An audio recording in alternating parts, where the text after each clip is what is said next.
Hello, you guys. This is Josh Vision. I'm here to give you my season 1, episode 1 review of Black Sail. So, Black Sail, before we get really into this episode review and discussion, is basically like a prequel series before you get to Treasure Island. So, we're seeing basically the evolution of young John Silver. So, in this episode, is basically about John Silver finding this, basically like a map from this like torn out page from a captain's log of a ship that he was ironically like a part of before Captain Flint, and his crew basically just wrecked shop, took over the ship, and killed off the captain. So the reason why Captain Flint did this was once again due to that missing page, because that missing page was supposed to lead him to a very large, substantial treasure, or like Spanish gold of the Urca, I believe. And apparently at least 4 or 5 months have passed in which him and his crew have been making much money. They haven't been able to make any much like cargo selling, so on and so forth, basically due to Flint's obsession with trying to find this gold. But he doesn't want his crew members to know about this because he doesn't really trust them with this information, nor does he think they will handle it the right way. The only people that know about this is his second command, Mr. Gates. So in regards to Nassau, Nassau is basically like a pirate land or state, city, whatever you want to call it. But it's basically the headquarters of piracy. And Flint, at one point, he was the top dog. He was the top profit-making pirate. But now it seems as though the last couple of years, he's been replaced by the new sheriff in town, Charles Vane, who runs, I believe the name of his crew is called the Ranger. And Charles Vane's main, people is basically Jack Rackham, who seems to be his best friend and also his financer, and Jack Rackham's lover, who also seems to be a badass warrior, Anne Bonny. As we see her kill off, I believe, a gentleman named Ozier in the episode, because of the fact that Ozier was originally supposed to support Singleton. Now, Singleton was a part of Captain Flint's crew, but due to him and the crewmates getting really tired of the crap wages and the last few months of basically pointlessly robbing these ships with no kind of money or profit coming out of it, he's trying to become the new captain and replace Flint, while also trying to get into business with Vane, essentially. And basically, I believe Gates was able to convince Ozier basically to not support Singleton. And that's the reason why Charles Vane had Anne Bonny kill Ozier. So that way, it'll be easier for Singleton to eventually take over Flint's position. So, in regards to Flint, we also meet Billy. And Billy is basically, I believe, the third guy in charge of the ship behind Flint and behind Gates. And Gates sends Billy with Flint when he decides to go see Mr. Guthrie. Now, Mr. Guthrie is basically the guy in charge of Nassau, essentially. And he's the one that's been taking all this illegal pirate cargo and selling it off, making a killing off it for him and the pirates involved, essentially. So Flint wants to tell Mr. Guthrie about this so Guthrie can help him find a way to eventually get the treasure. But Guthrie doesn't want to take any chances. He's like, listen, it's already rumors enough that I deal in piracy to a certain extent, and by selling y'all illegal cargoes, and by basically going through me, makes it legitimate, so on and so forth. But I don't want anything to do with this. This could look really messy in my reputation, and I'm trying to become governor of Nassau. So no. So Flint, as we can already establish in the episode, is a very stubborn and very determined, single-minded, goal-driven guy. So he literally starts breaking off, Mr. Guthrie's fingers until Billy literally points the gun at him and basically stops him that way. Well, someone stops him. He kind of makes him pause, but I feel as though Flint would have kept going with it. So they hear royalist soldiers, like British soldiers, come in, and the British soldiers talk crap. They're saying, oh, Guthrie, once again, you're probably discussing illegal activities with these pirates, basically talking down to them. And I believe that Flint and Billy kill him off, essentially. But while they kill him off, one of the bullets actually hits Mr. Guthrie in the shoulder, and he's unconscious at this point.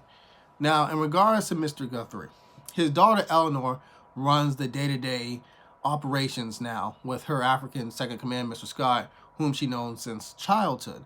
So she seems to be a pretty good woman in terms of business. At one point, she kicked the guy off because he didn't make enough profit for her. And one guy said, "Shut up, you itch."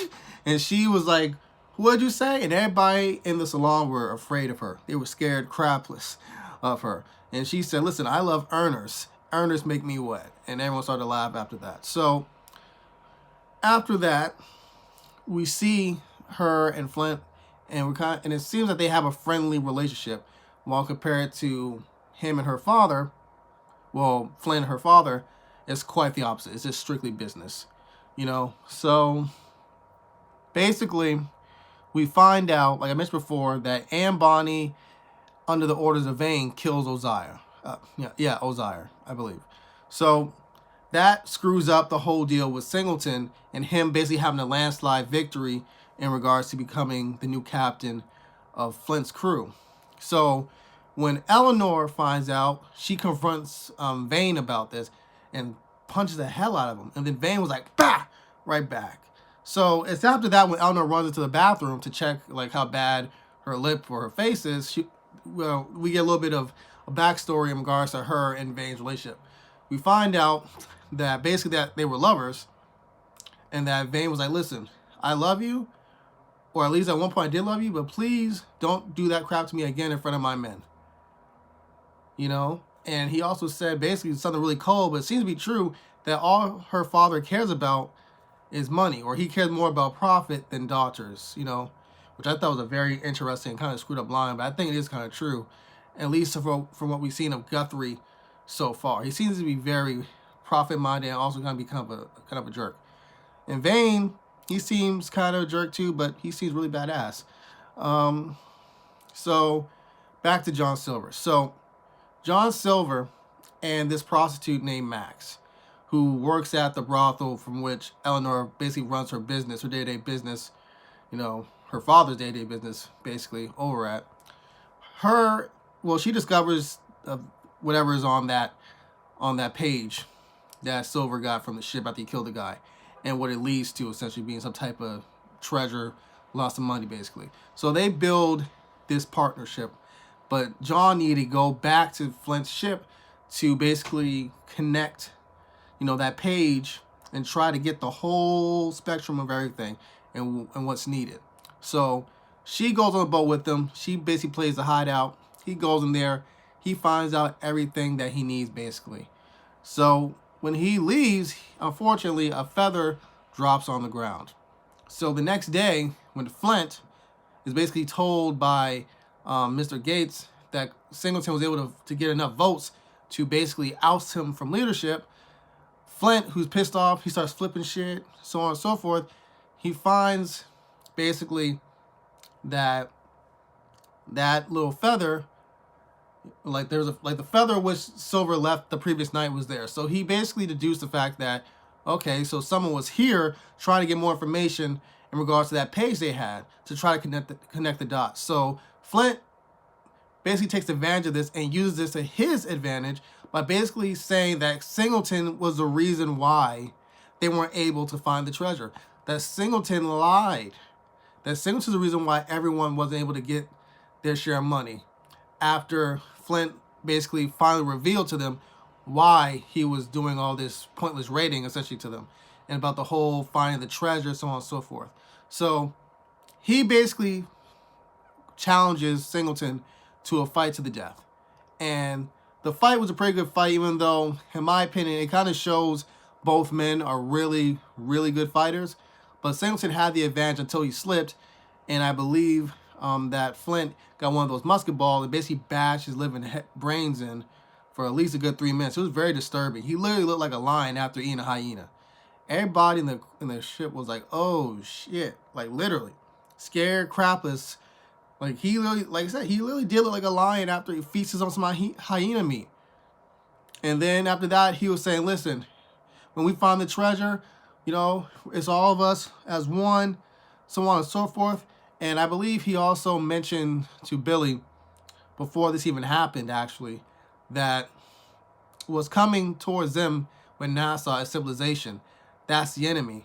And that the king is going to try, and the government is going to try to legitimize them instead of them being them being pirates, being free and do what they want to do and not being controlled by rules, so on and so forth, and that they need a pirate king, which he wants to be. He wants to be their next pirate king. So that's all I got for this review and discussion. I love this first episode. So much happened in this episode, so if I missed anything, please write down below in the comments section. Thank you guys for watching. Adios, and have a good one.